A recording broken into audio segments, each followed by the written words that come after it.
Yeah, I think it's what you expect. It's what I expected. I think we all know Dwayne kind of finished the season and finished it strong against a team up north. Joe, before his injury, was neck and neck. And so this is going to be, we're trying to do the best we can to make sure they have equal opportunity to compete. And I'm going to throw Tate Martell's name in there as well, too. That he's earned the right to compete as well. So we're going to do the best job we can to make sure we, play quarterback. That's everyone's dream. Be the starting quarterback at Ohio State. Just make sure we're doing it right. It's interesting because I'm sure you want a guy to emerge as the guy, but if it's really close, that battle could be pushed into fall. So that could end up being a good thing too. Yeah, we'll discuss that as we go. I just day to day with those guys. Far left, Mitch. Urban, what was it like going out there and not seeing J.T. Barrett? I saw him. He was off to the side, standing off to the side. Miss him dearly, but life moves on, and he's not the first player. It won't be the last. That he is very unique, though. Especially the position he plays and how close we were, how much time we spent together. But I see Jalen Holmes, Taekwon Lewis, and I don't know if you noticed, we always try to make sure. It's called good standing, something we have around here that when you leave this place, better than when you came in, that's something else. Tell our coaches, make sure you leave the place better than when you go somewhere, and whether it be your position group or, and I just, see Josh Perry gets treated like he owns this place because he does.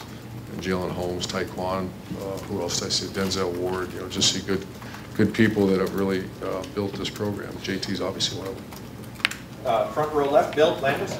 Urban, I know you see you'll take it day by day with the quarterbacks, but Joe is in a position where he is on pace to graduate and could play immediately elsewhere next year. Is there any sense that you owe him an answer by the end of spring so that he knows where he stands and can explore all his options? Without getting too deep, I mean, we've had conversations with his family, but we try to be as transparent with you guys as possible without getting too nose deep into our meetings. But to answer your question, probably yes. My first obligation is Ohio State, but not far below that is the player and the family. And so, yeah. And does that expedite the process maybe more than you would like to have it? Because sure, I'd love to have them both in the fall and let them keep battling it out. I like that. We've had that before here, and I just think that keeps people on pins and needles. And performance, it's science. The performance is better when you have someone.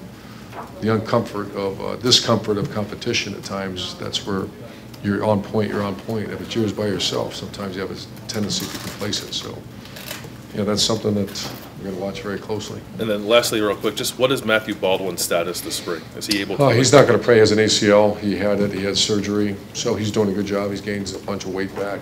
He's here. He was out there today. But they're very, very cautious with it. Second row left, Ari.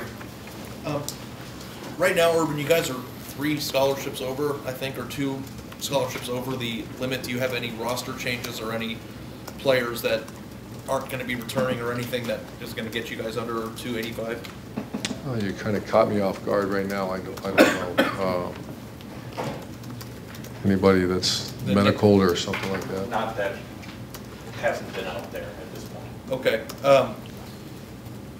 I know that you're being asked a bunch of questions about the quarterbacks, but is there a perfect plan in place? Is there like a way that you would like to see it play out in terms of timing and how it's going to happen? Would you like to go into the summer with a guy? Because I know that usually you say in the fall you're trying to get ready for a game. Is it better at the quarterback position to have a guy in the summer? I'd say perfect scenario. I'd say yes, but we don't live in those kind of scenarios usually. So, I told you I've had it several times where you're nip and tuck with 2 guys going after each other for that spot, or going after the backup spot. I just love competition. So, who's our tailback going to be? You ask Mike Weber, he thinks he is. J.K. thinks he is. And to me, that's the coach's dream to have 2 people of that quality that are swinging. Antonio had a change of demeanor too. Antonio walks around like he wants to be. He just wants to be the tailback. That's the perfect scenario, PSA, for a coach. I wish I had 2 guys that were leaving spring saying I'm the quarterback. And but I don't want to. That's practice once. We'll find out. Front row right, Tim. Yeah, Urban, just to clarify for people, when you look for a starting quarterback, what is it will make one guy better than the other in your mind? Well, I think in recruiting, and then also just, you've heard this before, but I like talking about this stuff because that's true. And competitiveness is number 1, toughness is number 2, leadership is number 3, intelligence is number 4. And those are the things, and then at that position, then you start breaking off into positions, like extend the play, the ability to make something out of nothing. So that's how we determine who we recruit, and that's how we determine who's going to start. I was going to say, and do you try to put those guys in those kind of like positions throughout the spring? Is that Throughout the winter and spring. Yeah. Yeah, we've been doing it since January. I don't know if you. And we keep score. Yeah, that's right. I know you're paying attention to this. One of the bailiwicks of this team the last several years has been trying to pin guys into the corner on kickoffs. And y'all have been very successful at that for the most part. There's a move now in the NCAA. Yeah, well, we remember one, but there's a move now in the NCAA to do away with that. If you fair catch inside the 25-yard line, the ball will be set at the 25. Just what's your take on that kind of move? Haven't given enough thought. I have. That's a tough play. Probably the toughest play in sport and football. I haven't given enough thought because I think that just came out. Someone just told me. I haven't really thought about it, and I'll have an opinion at some point. I know Coach Shannon and I have already talked briefly about it, but kickoff. If you the history lesson around here, kickoff has been dynamic. I know we've had a couple bad ones, but when you start talking about the accumulation of yardage gained by pinning a team down in our 10-yard line, it's been, we did a 6-year study of it. It's been overwhelming positive. So that's a weapon that we're taking away from us. Yeah. So right now, though, would you be for it or against? I mean, would you have? I mean, I don't know. You weren't even asked about it. Yeah. Okay. No. Thanks, man. Front row right, Austin. Urban, you talked about how much you love competition. You want it to continue at a spot that's as critical as quarterback. For you as a coach, do you enjoy watching that race? Is it stressful? You've been through this a lot of times before. What is it like for you to manage that?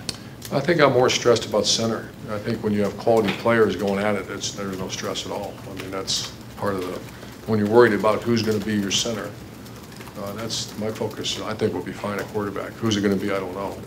But I know they work really hard, and I see not 2 but 3 guys that think they should be the quarterback. So I spend more time at the positions that I don't know who's going to be our center. I know we have some people that are going to go after it, but there's not a lot. You know, Brady Taylor, you have Josh Myers, you have Matt Burrell. I just talked to Josh Allaby. Josh Allaby, look at that kid walk around here. It's a great-looking player, to get that spot. So there's zero stress, minimal stress when you have great players that are competing. It's a lot of stress when center is every bit as important as a quarterback. That just, I don't know if they're great players or not. Is that true across the rest of the offensive line, that this spring might be more important for that unit than the quarterbacks? Because Isaiah is moving. That position is the apex, and that's what we used to call Corey Lindsley. Yeah, there's a lot of pressure on that one. Front row left, Doug. Urban, I know when you're out there, you're not differentiating guys by what recruiting class they were in, but in 2014, when you won the national title, you had a lot of really good second-year players, that group that emerged. This 2017 recruiting class was so highly rated, but when you think about Browning and Okuda and Chase Young, and Brendan White's out there, and Myers and Davis, and we all know what J.K. did, but there's even, Jalen Harris and Haskell Garrett. There's just a lot of guys that are out there now that look like maybe they're ready to do something this year. Do you think there are going to be a lot of guys, those second-year guys, who are ready to do something? I do. I think, the names you just mentioned, without going back through them, I do. Plus, they're A1A people. I made a big deal about that 15 class because we had some non-A1A people. A lot of them have changed. That's a positive. Some are out of here. That's a negative. The 2000 last year was a 17. You said 17. Yeah, they're every young man you just mentioned too. They're performing very well in all the areas of our program. So that's usually an indication that something good's coming. And we know DeMario McCall last year just sort of had whatever was nagging him, and you have 2 really good tailbacks. You mentioned Antonio, you have 3. You have a lot of veteran guys at H. Where is DeMario right now, and how do you think he fits into all of this offense? Well, we challenged him because he had a very good day, by the way, today. And he probably had a little tight hamstring near the end, so but he had a very good day. I want him to be our returner, kick and punt returner. He's already been not given. That's his spot, and he's training as if that's a position. So he's watching videotape. He's training. He's doing it no different than if he's starting corner or starting receiver. He's been a full-time H that's going to be able to move him around, be more of the Curtis Samuel H, and it's on him. The job description is very clear. And when you start to get into on the first 2 years, it's kind of on us. And once you start to get to be in year 3, that's on you. And you either need to perform or you're not going to perform. And it's on him. And the good thing is he's responding very well. Sorry about that. Front row right, Bill? Yeah, what is the status of Dante Booker right now? Dante Booker had this, oh yeah, there was some kind of an article or something where, yeah, sources. Let me say this quickly about sources. If there's a source that you're tuned to, you just realize it's immediate termination from our program. So when you work hard to get sources, we ask you not to talk to our players. And I understand everybody's got jobs to do. I do too. It's instant termination if I hear that's going on. And that's going to be real. When I first got here, it was ridiculous what was going on. I'd have a team meeting, and 2 minutes later, it'd be out and about. And so I'm watching that very closely, that when I hear things like that, and the mom calls me darn near in tears and saying, where's that coming from? First of all, I went, what coming from where? And then someone gave it to me, and I said, where was this? So I met with Dante. I asked the mom, or no, she called me, and he plans on being a Buckeye. He's in a very difficult situation. He's gone through 2 shoulder surgeries. He just finished his second one. One was a rotator, which is a very hard surgery. The other one was a labrum surgery. He just had it, a week ago, Jerry? Or maybe a week ago. A little bit longer. Yeah, just had it, and so he's in a fight now. He does graduate. His plan is to, if his plan is anything other than focus on rehab, and his plan is to he told me, be an Ohio State Buckeye, and I'd rather people leave him alone and let him go be an Ohio State Buckeye and work as hard as he can. Plus, he was a starter last year, then things happened, and if he's healthy, where does he fit? Hopefully he's a starting linebacker at Ohio State. As far as the defensive line goes, I was just in Indy, 3 guys are there, Tracy Sprinkle's gone. What do you think of what that unit is going to be this year? The D-line? Yeah. I think exceptional. I think we lost, you see him walking around out there, Taekwon and Jalen. Obviously, Hub's not back yet, but those 3 guys. But you got some elite players behind them. Cooper looks fantastic. You got Chase Young, and you got obviously that Bosa guy. He's pretty good. And then Larry did a great job recruiting inside guys. So I think the standard's been set. We just can't drop below that. Got time for a couple more far left, Matt?